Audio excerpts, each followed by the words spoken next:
সকল প্রবাসীরা একটা নিয়ত করে এই দূর প্রবাসে আসে যে বিদেশ যামু টাকা কামামু নিজেরে প্রতিষ্ঠিত করু স্ত্রী সন্তানের মা বাবার ভবিষ্যৎ গরু।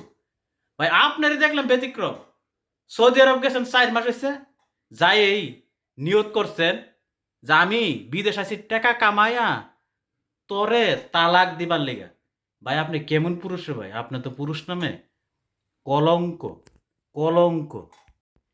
ভাইজান, এ বাঙ্গা হারিকেল ভাই, আপনারে বলতেছি, বিয়া করলেন, 7 বছর চলতেছে, একটা মেয়ে সন্তান হয়েছিল, ওইটা মারা গেছে, আজ 3টা বছর হয়ে গেছে। এখনো আপনার ঘরে আল্লাহ তালা একটি মেয়ে সন্তান দান করছে, তার বয়সও চলতেছে 1.5 মাস। আপনি বউ রাইখা এখন সৌদি আরব গেলেন, মাত্র চলতেছে 4 মাস। বউর সাথে কথা বলতে আপনার ভালো লাগে না, ফোন দিলে উল্টা গালাগালি করেন, বলেন তোর লইয়া আর আমি সংসার করতাম না, তোরে আমি ছাইরা দিতেছি, ছাইরা দেমু, আমি বিদেশ আইছি, তোরে ছাড়ার টাকা জোগাইতাছি। এ কথা বললা ব্লক মাইরা দেন। আবার 12 দিন 15 দিন পরে আবার ব্লক ছুড়ান, আবার ফোন দেন, দিয়া বলেন যে তোর লইয়া আমি সংসার করতে চাই না, সংসার করতাম না।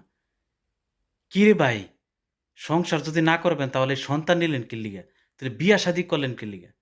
আপনার পরিবার যে আপনার বড়োর উপর এমন একটা অত্যাচার করতেছে, মানসিক অত্যাচার, ঘুমাইতে গেলে দরজাত বয়ে পাড়া দেয়, বাথরুমে গেলে দরজার বাইরে দাঁড়াইতে হয় কার সাথে কথা কইতাছে, গোসল করতে গেলেও আপনার মা বাপ পিছন দিকে দাঁড়াই থাকে।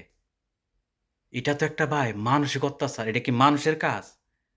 মা বাবার অত্যাচার আপনার বউরা সহ্য করে আপনার সংসার করতে চায়, কিন্তু আপনি সংসার করতে রাজি না, শুধু গালমন্দ গালমন্দ করেন। কিরে ভাই, একটা সন্তান তো আছে, সন্তানের দিকে তাকায় হলো সংসার করার চিন্তাধারা করেন। আপনার বউ তো আপনারা ছাড়া অন্য কিছু চিন্তা করে না, ভাবেও না।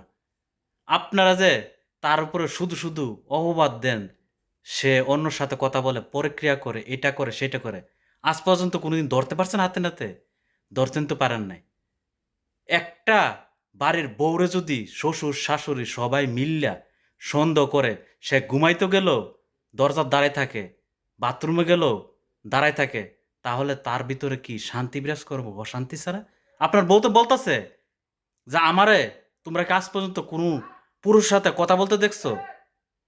হ্যাঁ, না, চ্যাট করতে দেখছো? তোমাদের যদি এতই সন্দেহ, তাহলে আমার সাথে প্রতি রাতে তোমরা এসে ঘুমাও, এ ব্যাপারে আমারে পাহারা না দিয়া। ভাই আপনারে বলতেছি, সন্তানের দিকে তাকাইয়া হইল সংসারটা করেন। একজন পুরুষ হইয়া এসব কথা বললেন না যে তোমাকে নিয়ে আমি সংসার করুম না।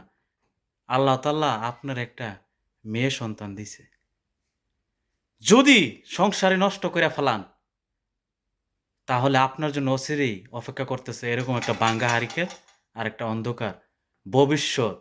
সৌদি আরব গেছেন টাকা কামাইবার জন্য, আর সেখানে গিয়ে নিয়ত করতেছেন বউ ছাড়ার জন্য। আপনি কেমন পুরুষ রে ভাই?